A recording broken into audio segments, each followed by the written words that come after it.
Life sucks being a predator. I'm a male in my early 20s, still in college, and before anyone freaks out, I'm not going to go out and R-word a young person.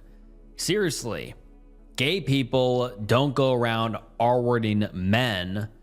Straight people don't go around R-wording women. Why the F does everyone think Preds are going to go crazy and R-word the first young person who looks cute? By the way, I'm gay. Also, I have to refer to them as young people in this context instead of, an actual name. But yes, we are talking about a little person. Very disgusting. I've been this way for a while. No parental abuse, no early childhood incidents. In high school, I kept wondering why other kids could find adults attractive. I waited for myself to start being attracted to older people, but it never really happened. Now I'm almost done with college, and after several failed relationships with people my own age, I'm pretty much ready to give up. I'm tired of not letting my partners down. I'm tired of not feeling the same way back. Jesus. When we have intimacy, I can't even finish without fantasizing about younger people. My sister knows I'm set up to get help. I'm so tired of people saying help is the solution, as if people have any idea what help entails. Am I going to discover that I'm actually attracted to people my age and my attraction to younger people is part of a traumatic childhood I don't remember? Maybe I'll be told that I just have to develop coping mechanisms for dealing with the fact that I'll never be able to get into the kind of relationship I want to be in. Or maybe I'll go through some therapy to convert me to a more normal, intimate preference. The same kind that homosexuals of the past were forced through. And you know what the worst part about this is? More than the fear and the paranoia and the chronic anxiety, it's the fact that I can't even trust my own judgment anymore. I have tried so hard to convince myself that having intimacy with young people is inherently wrong, but I really can't. It doesn't make sense to me that having a finishing would be fundamentally detrimental, and I think that anything beyond that is a factor of culture and society. But who am I to say that? I'm probably wrong anyway. After all, 99% of the rest of the world disagrees. I see people online be racist. I see religious people openly talk about how they know God exists. All these groups of people are so sure of themselves. Maybe I'm just as delusional as they are, but it really doesn't matter. Because as I said, I wouldn't want to get into a relationship with a younger person at this point anyway. And really, I don't care if I'm right or wrong or why I feel this way, because at the end of the day, I'm still in the same position. Maybe in 100 years, people will look back and wonder why everyone hated predators. Or maybe someone will invent a cure that cures being a predator and no one will have to deal with it anymore. In any case, none of that's going to happen in my lifetime. As far as I can see, there's only one way out, and I think we both know what that is. I guess I should probably state my opinion on intimacy in general and see if anyone can convince me otherwise. When I said that I didn't think having intimacy with a younger person was inherently wrong, I meant it. But I didn't mean that having intimacy with a younger person doesn't cause damage in practice. For the time being, I'm going to ignore arguments about pregnancy and STDs because they don't apply in my situation anyway, and because I don't believe that being a predator can be rejected solely because of them. I can always remember thinking that contemporary views of intimacy were warped. Even as a kid, I didn't like not being able to talk about intimacy. I had all these questions like most kids do, but I was too embarrassed and ashamed to ask them. Later on, I learned that there are appropriate times and places for those questions. I still don't know why talking about intimacy ever needs to be inappropriate. Being unclothed in public is something that still bothers me a lot. Why would it be illegal to walk around unclothed in your natural state of being? Is there something inherently damaging about seeing another person's no-no square? I could still be arrested and put on a S offenders list for it. Situations like that scream hysteria at me, and I don't see how anyone can tell me with a straight face that constantly covering your body around other people is healthy. I see a lot of people telling me that being touched as a young person is awful. I agree. It's horrible, and I'm sorry. I really am. I'm sorry that younger people are being abused or exploited or put in a position they don't want to be. I'm sorry that it's embarrassing or awkward or just plain painful to talk about. And I'm sorry there wasn't anyone around to stop it, because if I was there, I would, and there's no excuse for ignoring something like that. However, I don't think that all experiences at a young age are necessarily R-word.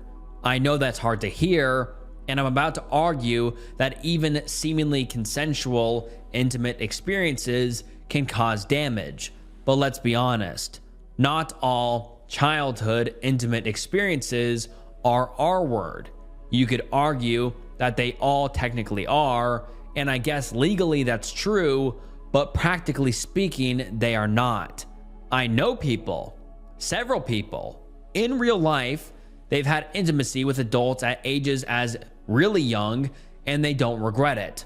Again, I'm not saying this is the norm, but I'm not going to submit to the argument that having intimacy with a younger person is always R-word.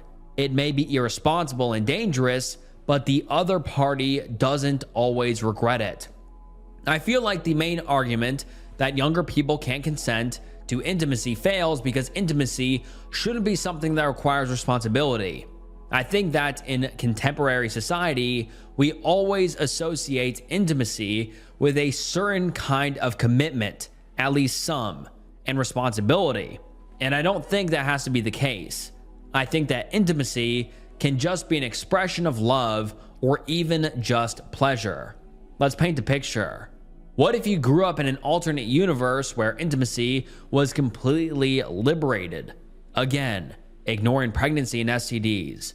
What if people walked around completely unclothed and no one would care? Young people were taught at a young age about intimacy, how to have intimacy, and to say no. Do you really think that intimate experiences, even unpleasant ones, would hold the same emotional baggage? We teach young people from a young age to cover their bodies under clothing. We purposefully hide intimacy from them until they're old enough to understand it. I don't think this is healthy. I don't think this is ethical. And I think that it causes a lot of questions and emotional issues for the majority of people growing up, especially when they get into their first intimate experience. The idea that intimacy destroys a young person's innocence is ridiculous, in my opinion. We shouldn't hide intimacy from young people. And in an ideal world, it wouldn't matter if I had intimacy with a young person or not, because intimacy wouldn't be taken that seriously. It would be seen as a normal urge to explore and have fun with, and not suppressed, while at the same time obsessed with like it is today. But you know what? It doesn't matter, because I don't live in that kind of world. And the people who argue against being a predator are right. Having intimate experiences at a very young age will screw you up. Can you imagine being in that position? Someone doing something to you in a place where you're taught your whole life shouldn't be touched, not knowing what is happening or why you're feeling that way? Even if you're older, let's say middle teenage years, and you want to have a intimate experience with another person, is it worth it to deal with the pressure? Not being able to tell anyone? Not knowing whether what you did was right or if you're really just fucked up and you don't realize it yet? Not knowing whether you screwed up the other person? When society makes something damaging that isn't really damaging, they still cause real damage.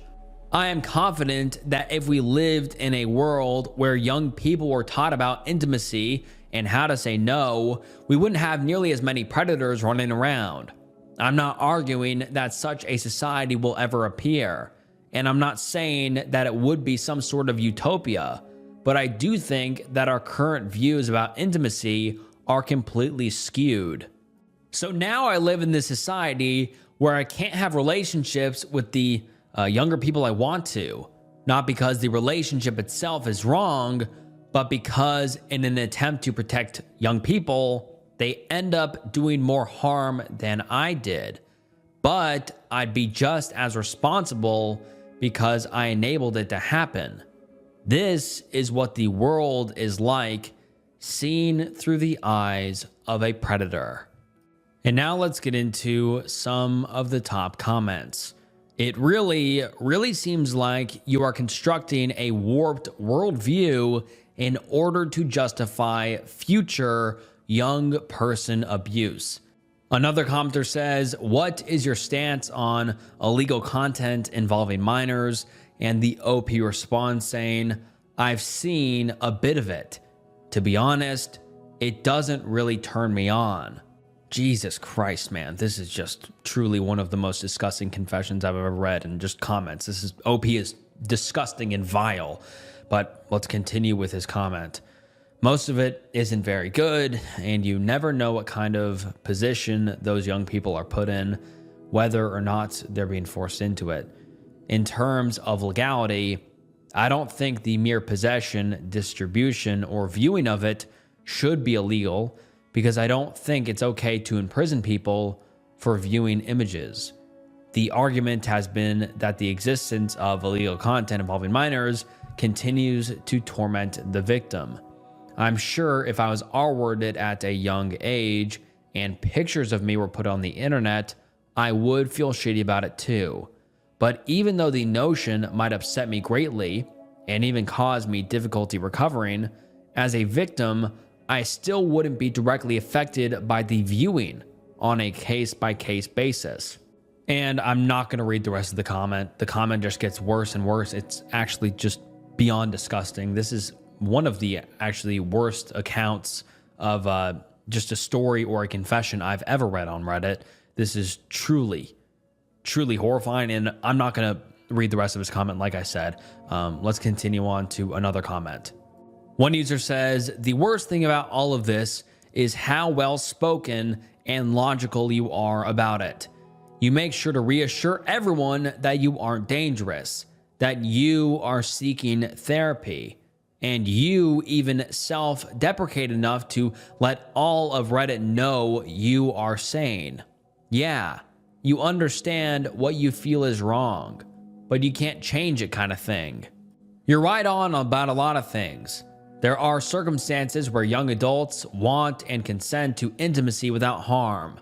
Our society's aversion to appropriate intimate education is harmful. Our broken society doesn't make you right, or okay, or safe around young people. You can't see it because you right through the eyes of a predator, but that is what you are. You are never going to love or comfort the young person you have a relationship with. What you are going to do is destroy that young person's life. They're an object to you. And as a means to an end, you have convinced yourself you only want to offer them happiness, which is why you are so dangerous. As you get older, the fantasies will grow. Your relationships, while failures, at least distracted you and gave you temporary substitutes. When you give up on those, you'll get lonelier and lonelier. You won't suppress your desires. You'll start to fixate on them. You will eventually turn to illegal content involving minors. You might never go looking for it, but sooner or later, by subconscious design or accident, you'll see it. Then you will slip and the obsession will grow. You will hoard it. Periodically, you will try to fix and distance yourself, deleting all of it, but then you'll come back. Hopefully, this is where you will get caught and go to prison. You will be required to register as a S-word offender and ostracized by society. Your life will go on, but you will at least be a monitored and semi-controlled threat. If you don't get caught with the illegal material, maybe you will be the guy that goes to the park to read young people's books.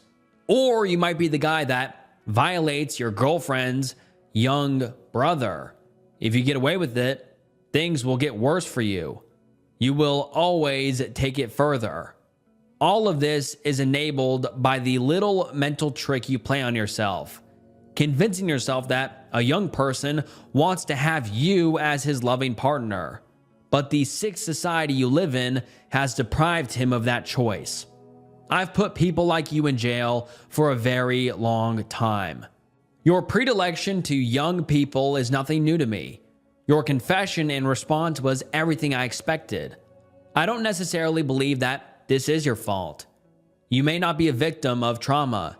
What you are is an evil anomaly of humankind. You are the person every loving parent fears. You see a young person smile and feel arousal. You can't help what you are, but what you are is evil nonetheless. The responsible choice for you is to seek chemical, I can't say the word, but an operation so you no longer feel arousal, so you can never hurt anyone. Then again, we can no longer execute you in the United States. I would, just so you know. My instincts as a male are to protect my young. This is too long for Reddit to read, so some people will downvote it for that. My unapologetic statement that you should be executed will make it even worse. Not many people will read this, but I hope that you read this.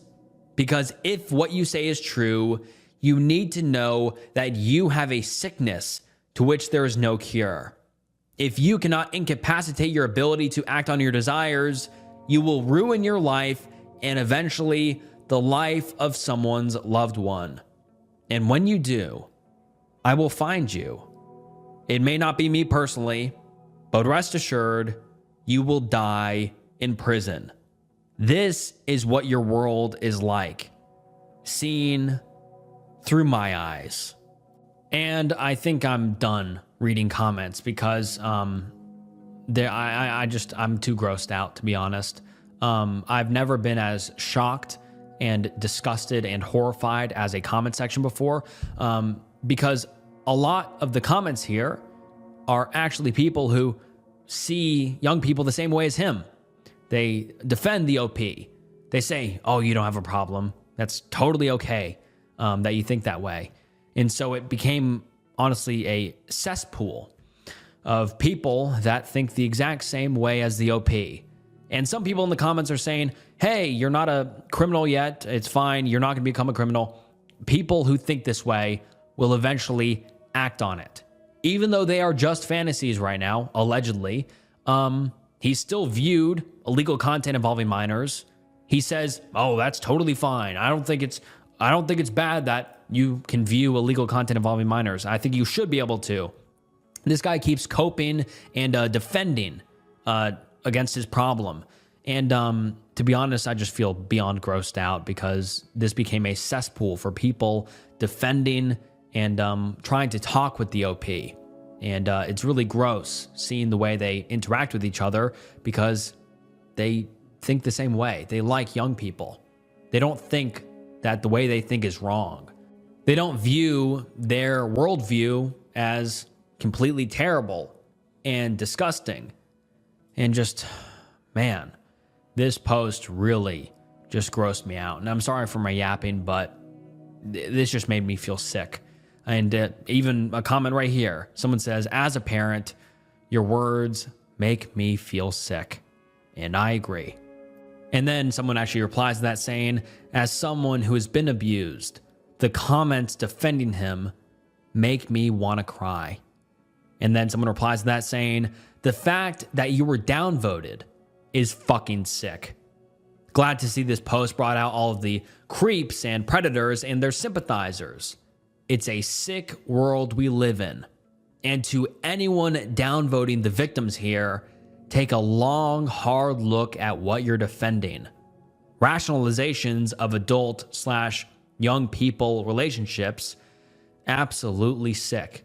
And I forgot to mention that. The people that are coming out as victims and saying, hey, I was violated as a young person, as a very young person. They are being downvoted and told they are wrong for feeling that way by the Preds and by the Predators. I mean, what a sick area of the internet I'm in right now with this post.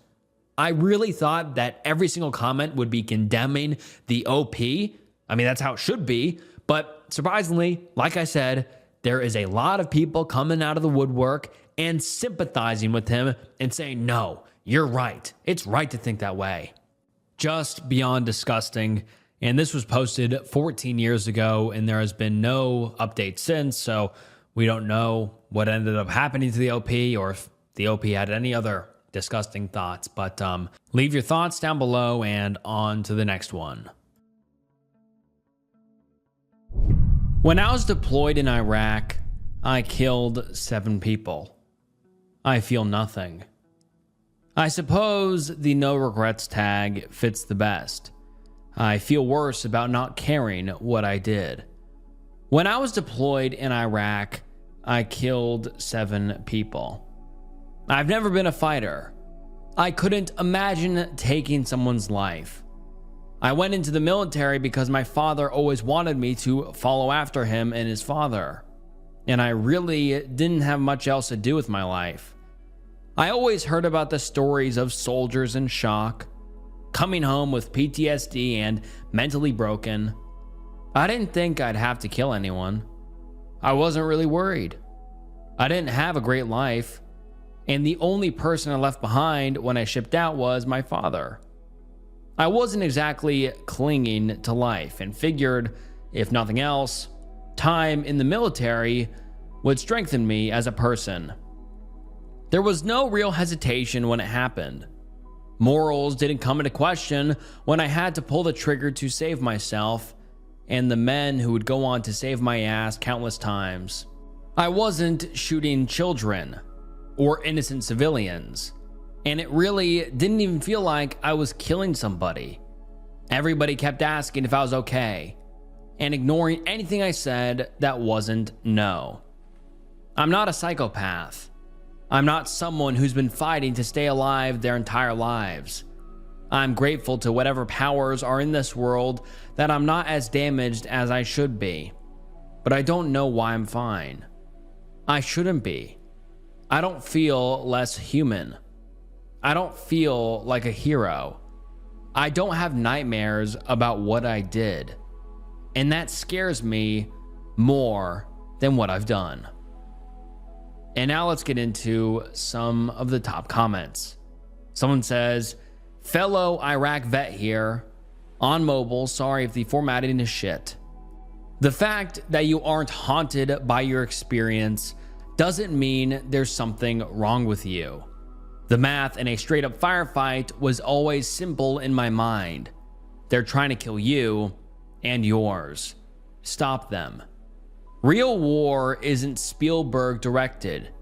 You don't have to be torn apart, agonizing over every life path that led each side to that moment. People come to terms with what happened over there in their own ways. Some never do.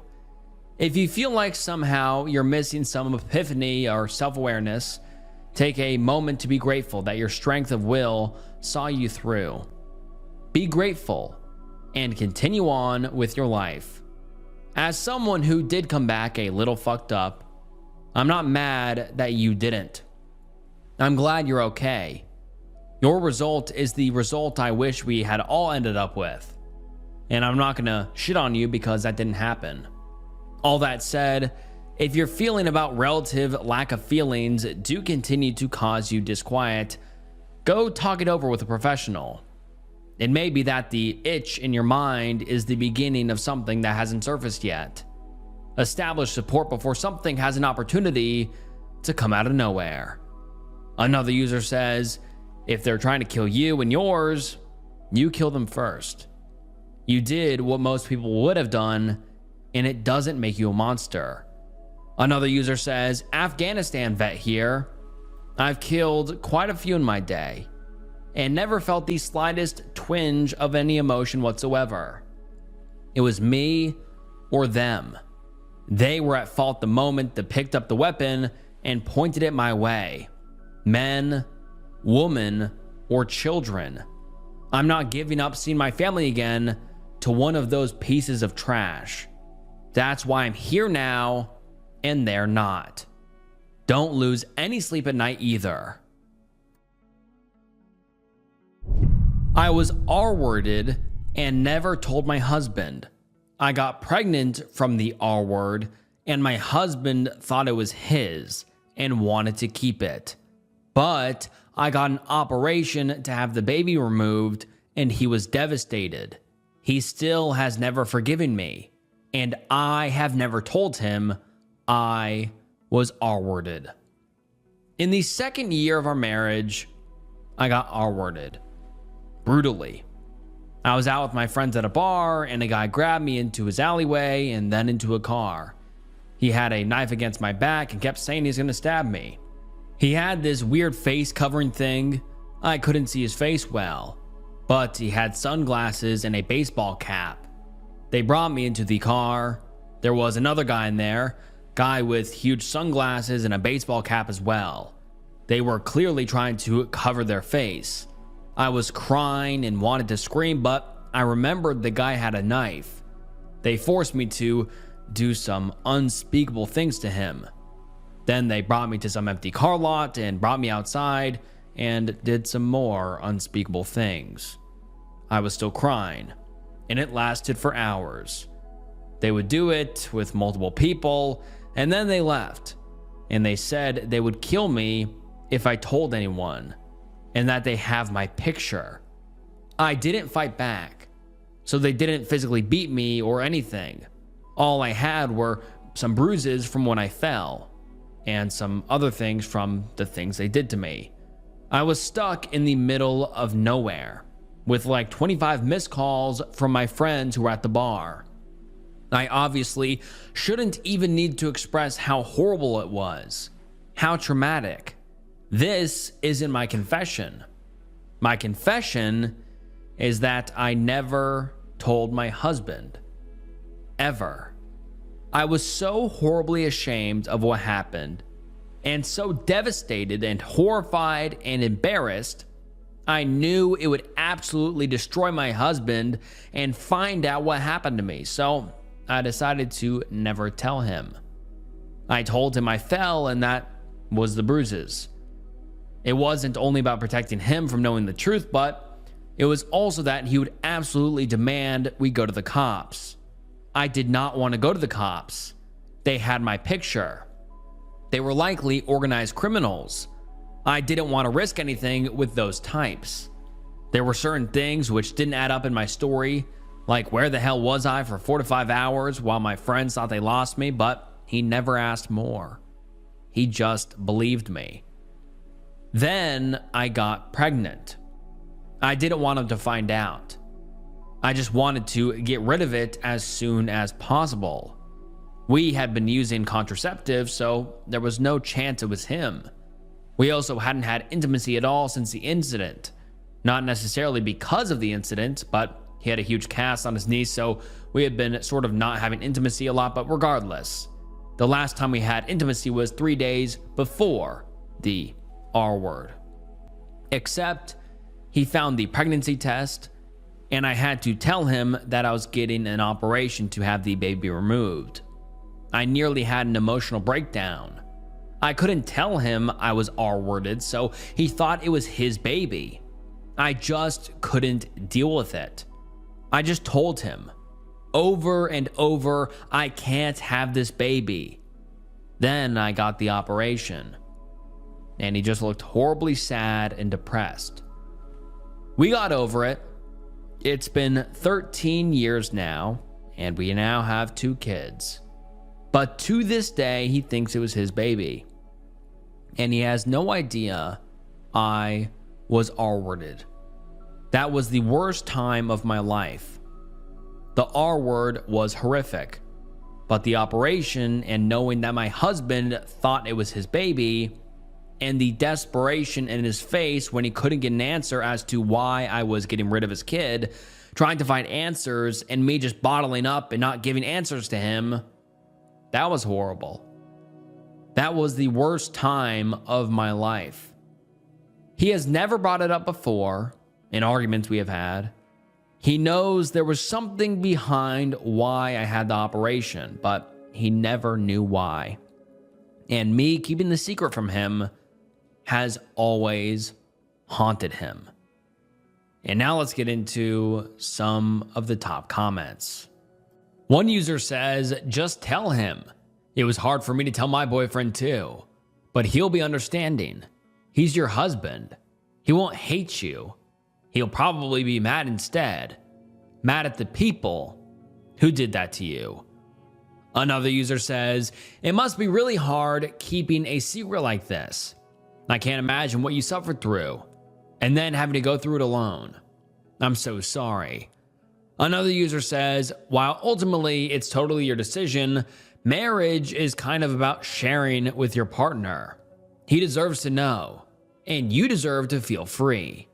Obviously, this is really weighing on you, and it may be really bad for a few weeks while he tries to come to terms with it, but you'll feel so much better after this weight is lifted. He loves you, and you love him, and in telling him, you'd be able to remove the block that is keeping you from being content. But of course, I don't know all the details, and it is totally your choice to keep it a secret or not. Don't feel pressured, but do consider how you might feel if you told him. My confession is not something necessarily about me, but more of a secret that I know and have been keeping for a while now. I've never experienced or even got exposed to this specific topic, so I want to preface this story by saying I currently am still struggling on how to even react, feel, or act towards it. I just hope getting it out of my system will help. If anyone has any genuine advice, please feel free to share. For context, I grew up in a large family with lots of cousins that are closer in age with one another. I'm 26 female. We all range through the 1 to 7 age gaps. We had a very fun and vivid childhood because of that. As we grew older and started to do our own thing and go our own ways, some cousins grew a bit distant. Some moved further away from home, while others grew a lot closer and became more present in my life. These are the ones my confession is about today. These two cousins of mine are siblings and both male. PJ being the oldest, around 34 years old now, and John, his younger sibling, 30 years old. Growing up, we all naturally looked up to PJ, because not only was he the oldest, but the coolest in our eyes. The first one to throw house parties, had multiple rock bands, was very expressive, lively, opinionated, and knowledgeable, be it on politics, philosophy, or on cool underground music. Since our family is on the more conservative side, when I was younger, I basically saw him as the rock star of the family, LOL. Fast forward to more recent times, I ended up developing an even closer relationship to both of my cousins, PJ and John, and we started hanging out together more often than not, which was something I felt really happy about. We were developing a solid friendship now as adults, and getting to experience that with people I grew up with and trusted all my life felt heartwarming. We would vent, share family advice, gossip, have philosophical discussions, enjoy music, and reminisce of good old times together. As time went by, I started noticing a pattern in which PJ would actively avoid talking about his personal life, and I would only find out there was something going on eventually through John, his younger sibling and my cousin. John, on the other hand, is a lot more open about sharing personal details of his life. We built that trust and openness over time. So with John, I always felt like we could share anything with each other more naturally. About a year ago, PJ was going through a rough breakup with his girlfriend of 5+ years. She was part of the family at that point, so I was curious about the reason for the breakup. At that time, I'd ask him what happened, but he never gave a direct or clear answer. He would always say things in broad terms, such as they were fighting more often, but that he still thought she was an incredible person. Things of that nature. Since he was never one to open up easily, I decided to not push it and make him more uncomfortable, so I didn't ask any further questions regarding that. They ended up months in a cycle of breaking up and getting back together and then breaking up again. I knew they were going through some shit because occasionally I'd meet up with John and he would update me on things.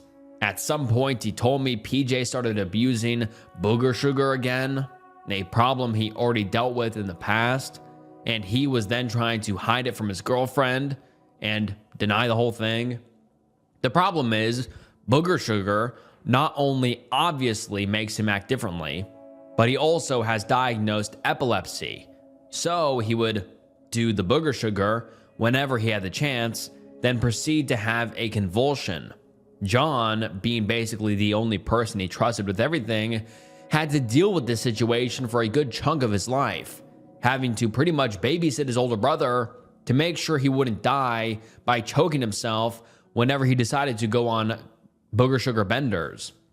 This loop continued for a few more months when they eventually broke up.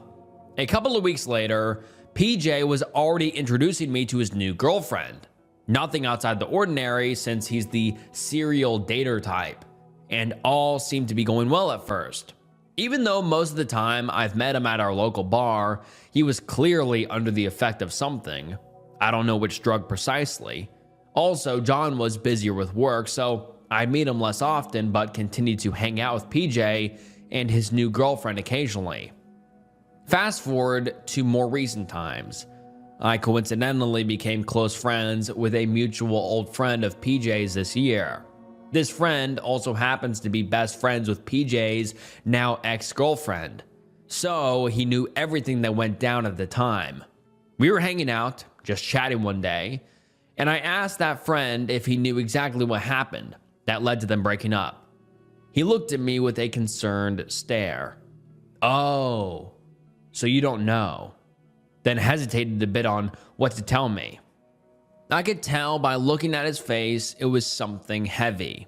After struggling a bit with his thoughts, he said he'd prefer it for me to hear it from PJ's ex-girlfriend. We often frequent the same places, so we're still friendly. After some thought, he ended up saying that the first time they broke up, my cousin was out of town and his ex-girlfriend was browsing through his computer, only to find illegal content involving minors on his files. It caught me completely off guard. I sat there speechless, and ever since, it hasn't left my mind. I never thought someone this close to me, someone I looked up to and grew so fondly of, was allegedly consuming one of the darkest, most vile types of materials to exist in this rotten world. I didn't get to know details or the aftermath of anything else past that, and I'm not sure it would change much. After the breakup, apparently the whole situation died down. PJ and ex-girlfriend went no contact. Understandably so. I also know John knows because I recall one instance where he seemed very distraught. But because we were at a birthday party at the time, he was trying to brush it off. He told me later on we had to have coffee someday to talk, but unfortunately, we hadn't found the right time due to both of our schedules and life circumstances. PJ and his current girlfriend keep texting me occasionally to hang out, but I've been throwing excuses to not meet them ever since I found out. I don't know if PJ's girlfriend is aware of this. They've known each other and been friends for years, so I really don't know. I don't know her that well. So what's going through my mind is, should I cut contact completely? He always looked after me, like a sister, and never showed any signs whatsoever. Quite the opposite. Are people who consume illegal content involving minors inherently evil? Are they capable of change? These are all questions I have no idea of. It'd be easier to say or judge someone online, or when you at least expect this type of behavior from certain types of people. But I never in a million years would have guessed that person would be PJ. I don't know how to react. If I tell this to anyone in real life, word could spread. Other family members could find out. It could very well ruin his life. Am I being a terrible chicken shit of a human being for considering keeping this a secret? Because I can't seem to detach my emotions from the facts, and I don't want to be the one to ruin his life. At the same time, I can't never look at him the same again. And it's painful. Just writing this out took me weeks because it brings me so much anxiety. I had to write it in chunks and take breaks in between. I'm sorry if it's too big of a confession, but if this makes it in a video, I'd appreciate to have your perspective on it. And anyone who had some experience with this, thank you again for everything, Snook. I hope you're taking care of yourself. Much love. And all right, I'm going to try to give my best feedback. I mean, this is a very heavy situation and secret you have to bear. I appreciate you feeling open to tell me about this or tell the channel about this. And hopefully some people in the comments can give you some great advice. But, you know, this is just advice. This is just my kind of take on it. But I think you should really confine in a family member because you shouldn't have to carry this weight alone. You really shouldn't. This is such a shocking and heavy secret that you've just been told. And in no way should you have to carry this yourself. And also, if you do tell someone and it gets out, you shouldn't feel responsible for ruining his life. He did something illegal, and if, let's say, he gets the consequences of his actions, that's just the consequences of what he was doing. You're not responsible for ruining his life. He ruined his own life through viewing that disgusting material.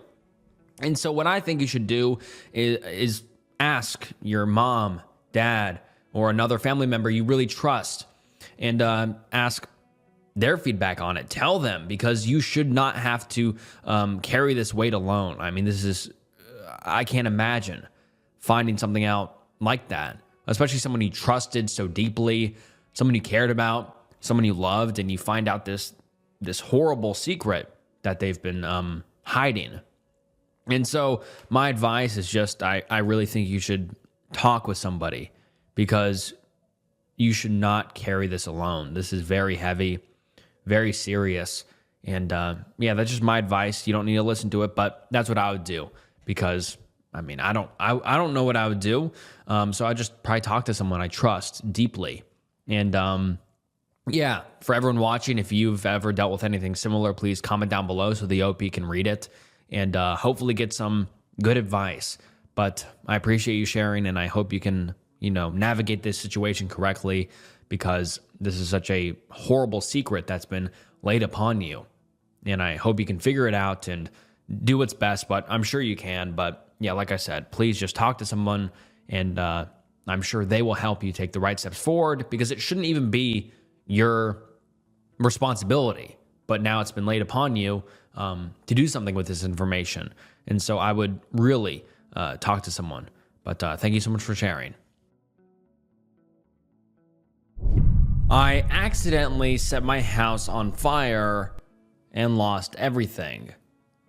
Hey Snook, so I've been a fan of your channel for a while now, and I'm glad I can actually get this off my chest. And also, I wish to stay anonymous. Thanks. I'm currently 19 male and currently living with my friends because my parents and my brother won't look me in the eyes anymore.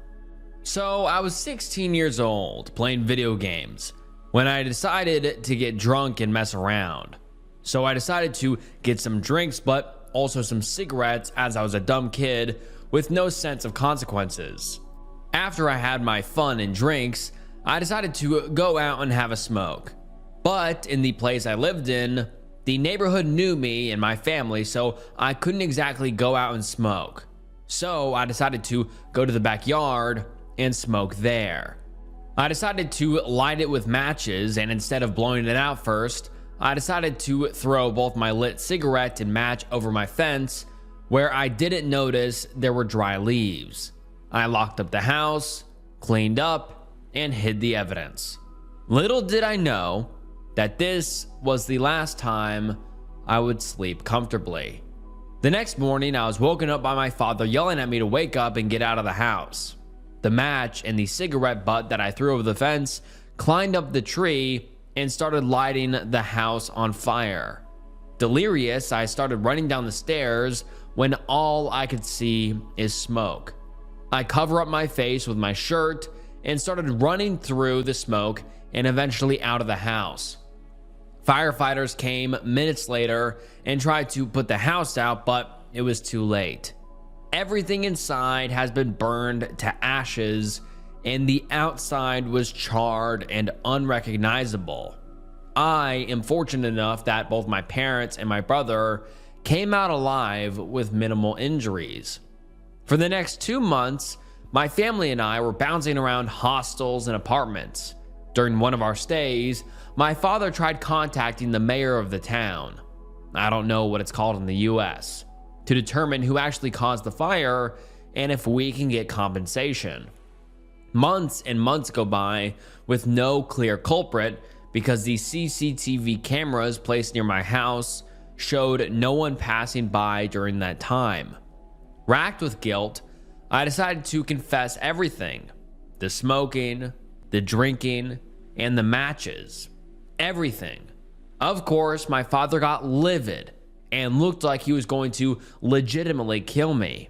I could tell in his eyes. But eventually, he controlled himself. He then called my mother over and explained it. Both of them talked and shouted at me for hours on end until my father came to the decision to kick me out and disown me at 16. A week later, I was on my way to my aunt's house to stay for the time being. When I arrived, she had the most disgusted face I have ever seen. She looked at me as if I have the worth as the gum stuck to her shoes and swore that she won't ever feed me, and as soon as I turn 18, she'll kick me out of the house. So she did exactly what she promised. For the next 2 years, I was on my own, still studying in the public school with a part-time job at this gas station. And right on cue, the day after I turn 18, I get kicked out. Thankfully, I had a friend in college who let me stay in her place until I get back on my feet. I know it's all my fault, and I won't ever forgive myself for what happened. And I know I can never make it right, as my whole family completely cut contact with me. I apologize if this is really long, but thank you so much for reading this, and I'm glad I can finally let this out of my chest. Keep up the great work, and I hope you enjoy the rest of your day or evening. I cheated on my loving husband of 13 years. It was amazing. I hate myself for how little I regret it. I've been married to my husband for 13 years. In the past 2 years, he gained a lot of weight, like nearly 100 pounds. Specifically, the past 6 months, he has exploded in weight. He has a medical condition now, which makes it difficult for him to lose it. Even he admits he likely won't ever lose it. So, I cheated on him with a guy I met at a bar. A hot, tanned, muscular guy who was visiting from Cyprus. He is going back to Cyprus in 2 weeks. He texted me today and asked if we wanted to meet up at his apartment, with a bunch of winking faces implying we were going to have intimacy. I hesitated, then said yes. I deleted the texts. I gave him a fake last name. I went over. He had an Adidas tracksuit on, which showed his muscular, hairy chest, and I felt a tiny bit of regret before that. But when I saw his muscles, any regret I had just left me. I barely even hesitated to kiss him. We had intimacy. It was amazing. He made me finish, something I haven't had from my husband in a year. He was well endowed, something my husband didn't have. I think we did it on and off for 2 hours. He was so primal.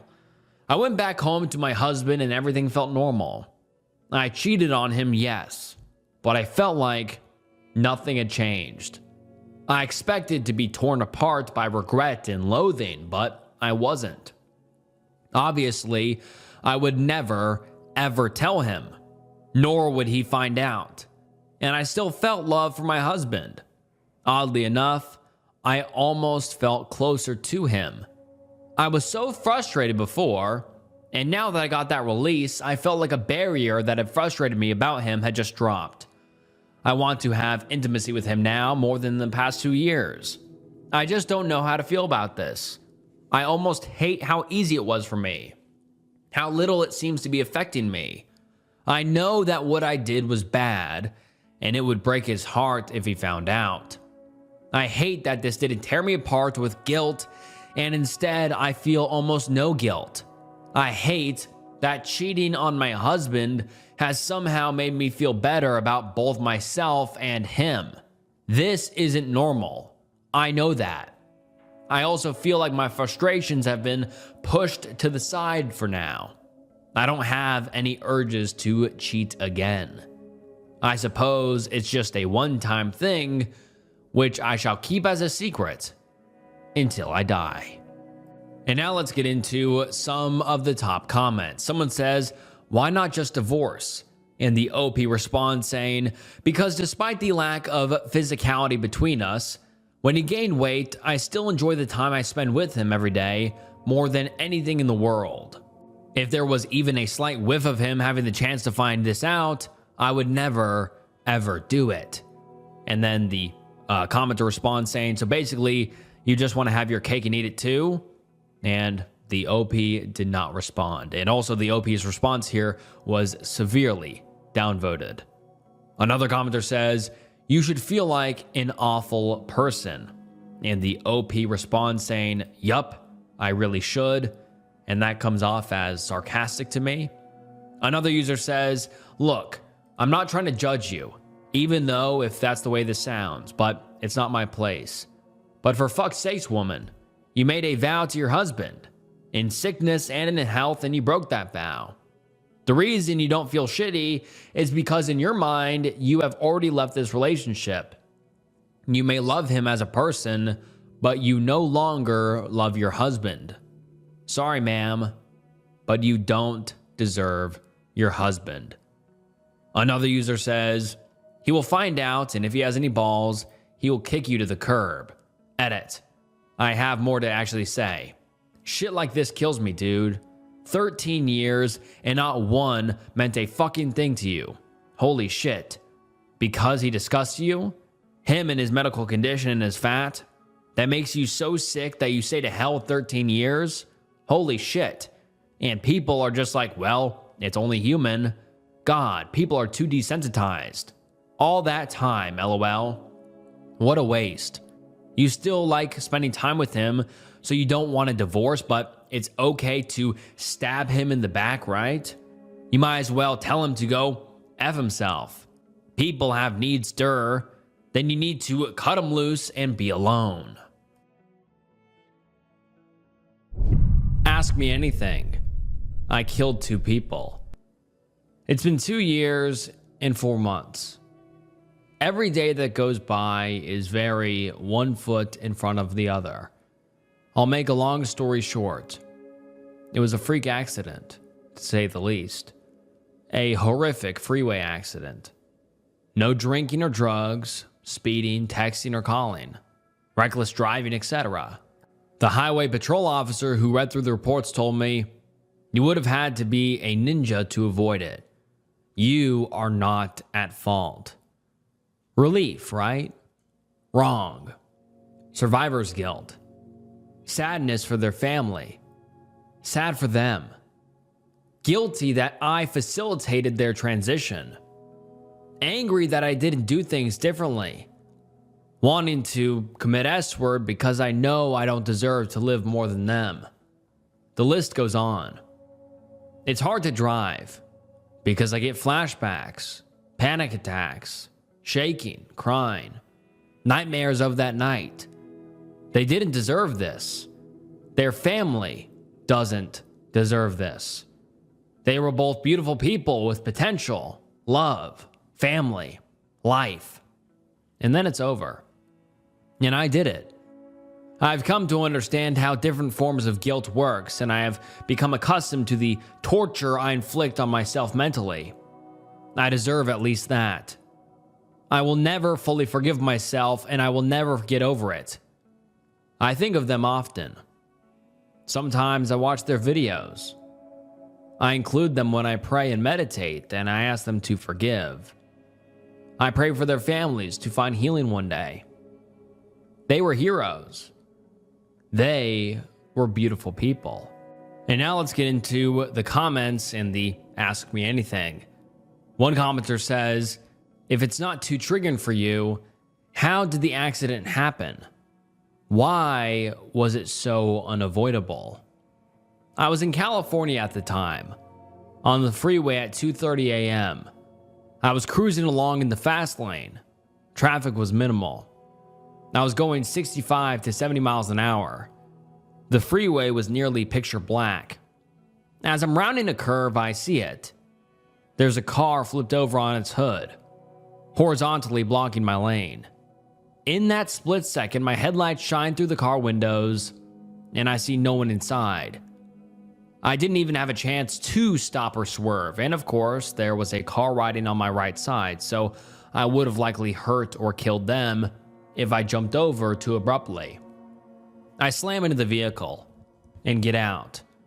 As soon as I get out, I see two dead bodies laying on the opposite side of the freeway. And for the next couple of minutes, which felt like an eternity, I spent hopping from one side of the center divide to the other, as other cars are slamming into the wreckage on my side. And with no shoulder on the inside, there was nowhere to safely go.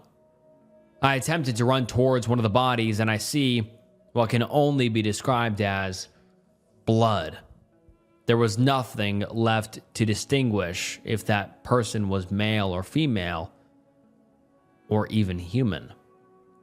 Long story short, first responders arrive, and I was questioned 4 to 5 times by different people and given a sobriety test, which I passed.